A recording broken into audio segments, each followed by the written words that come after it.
Olá, meu nome é Matheus Carvalho Cunha e vou apresentar a resolução da minha prova de transferência de calor 1. Aqui no número 1, ele pede para derivar uma expressão para essa distribuição de temperatura Tx. Agora aqui na resolução da 1, aqui tem as hipóteses que eu coloquei para o problema. A primeira é que ele tem regime permanente, segundo que o K é constante, e terceiro que tem condução unidimensional. Aqui eu usei a equação de geração de calor na parede plana, integrei e encontrei essa expressão de Tx em função de C2 e C1, mas a gente não tem C2 e C1. E aí, aplicando as condições de contorno, a gente vai encontrar as equações de T2 e T1, e através delas a gente vai encontrar C1 e C2. Aqui a gente aplicou as condições de contorno, encontrei a expressão de T2, declarei como equação 1 aqui, e aqui a mesma coisa, condições de contorno, encontrei a expressão de T1 e coloquei como equação 2. Agora aqui, subtraindo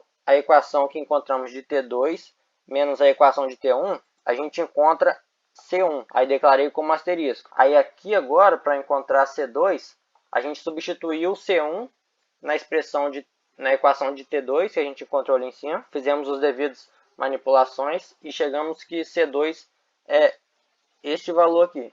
E aí agora, como a gente tem C1 e C2, a gente vai voltar nessa expressão de Tx que a gente encontrou, que a gente não tinha C2 e C1, e agora vai substituir os valores nela, e aí a gente vai encontrar a expressão de Tx que procuramos, que é essa daqui. Na número 2, se os lados da parede são mantidos a uma temperatura constante de Ts, ele pede para a gente derivar uma expressão para a perda de calor a partir da superfície da parede por unidade de área. Aqui na número 2 agora, declarei as hipóteses do problema. Primeiro, que ele possui regime permanente. Segundo, condição unidimensional. E o K é constante. Terceiro, aqui novamente a gente usou a equação da geração de calor na parede plana. E o Q dessa equação a gente vai substituir pelo Q que ele nos deu na questão. E aí fizemos os cálculos aqui.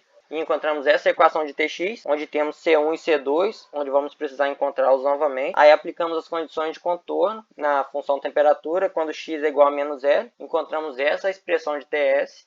Declaramos como equação 1, e depois na outra condição de contorno, quando x igual a L, achamos outra equação para Ts e declaramos como equação 2. Aí agora, igualando as equações 1 e 2, que a gente encontrou de Ts aqui, a gente vai achar essa expressão. Agora, igualando as equações 1 e 2, que é a equação de Ts que a gente encontrou, as equações de Ts, a gente vai encontrar o valor de C1, que é igual a 0, e depois substituindo o valor de C1 na equação de Ts quando x é igual a L, a gente vai encontrar o valor de C2. E aí aqui substituímos na primeira equação que a gente encontrou de Tx, o valor de C1 e C2. E através da lei de Fourier, a gente fez os devidos cálculos aqui e encontramos essa expressão. Agora no número 3, ele pede para determinar de quanto de calor é liberado para cada cilindro. Aqui eu dispus os dados que o problema nos deu. Aqui eu determinei as hipóteses, que é em regime permanente. A segunda, que o K é constante. E 3, que é unidimensional também. Aqui a gente usou a fórmula de transferência de calor por condução. Fiz as deduções aqui, bem simples essa questão. E aí apliquei condições de contorno para R igual a 0. E encontrei que C1 é igual a 0. E depois de achar essa expressão, usamos a lei de Fourier e encontramos que a quantidade de calor liberado para cada cilindro é desse valor aqui. Agora aqui na número 4 ele pede para a gente determinar qual é a temperatura da superfície da placa. Agora aqui na 4 tem os dados que o problema nos deu, né? Aqui novamente a gente vai usar a equação da geração de calor na parede plana. Fazendo os cálculos aqui, integramos e achamos essa expressão de Tx. E aí logo assim fizemos o balanço de energia aqui. Encontramos a variação de energia, que é este valor aqui, e depois, substituindo a variação de temperatura na equação de Ts, a gente encontra que a temperatura da superfície é desse valor aqui. A número 5, ela pede para a gente determinar a bitola e o comprimento de fio adequado e a corrente requerida. Discuta quais efeitos a redução do coeficiente de transferência de calor poderia causar. Agora aqui na resolução da 5, eu coloquei aqui os dados que o problema me deu, e aqui através de equações da elétrica, a gente encontra a resistência elétrica do problema. E aqui tem outra forma de calcular a resistência elétrica, sendo L o comprimento do fio e A a área da seção transversal. E aí a gente, sabendo disso e com a resistência elétrica que a gente encontrou antes, a gente encontra a equação de L, que é a equação 1, vamos determinar aqui.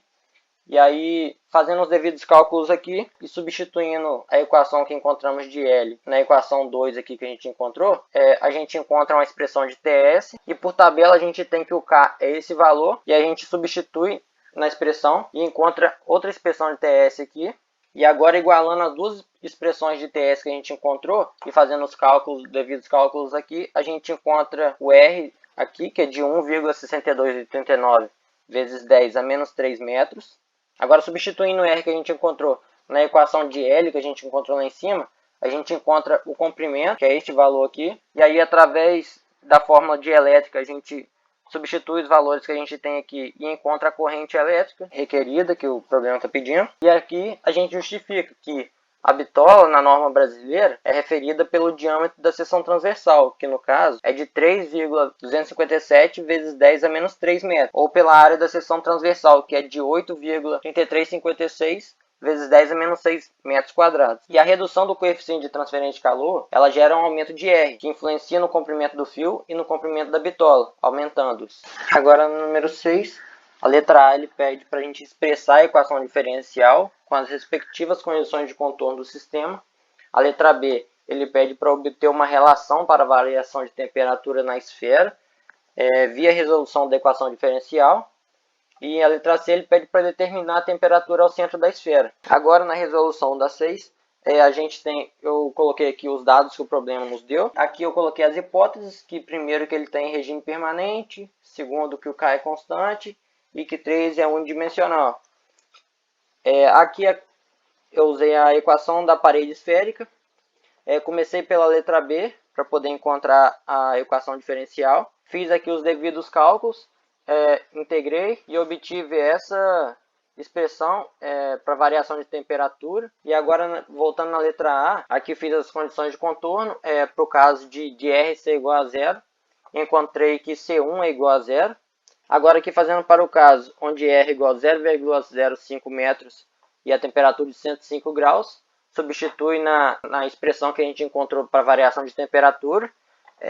E aí a gente fez os devidos cálculos e encontramos que C2 é este valor.